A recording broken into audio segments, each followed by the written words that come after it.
আসসালামু আলাইকুম রহমতুল্লাহ বাবরকাতু। বিসমিল্লাহির রহমানির রহিম।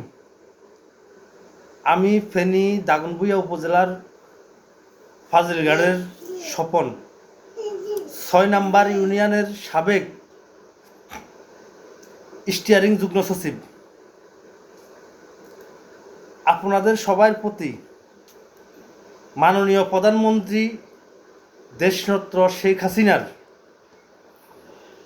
নির্দেশ, এই অবৈধ সরকারের অবৈধ নির্বাচন বর্জন করেন। বিশেষ করে আওয়ামী লীগ, ছাত্রলীগ, যুবলীগ ও শ্রমিক লীগ ও স্বেচ্ছাসেবক লীগের সকলের প্রতি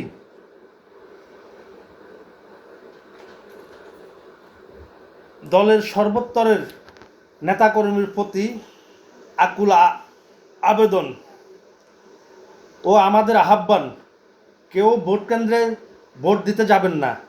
এই অবৈধ সরকারের অবৈধ নির্বাচন বর্জন করেন। জয় বাংলা, জয় বঙ্গবন্ধু, জয় হোক শেখ হাসিনার।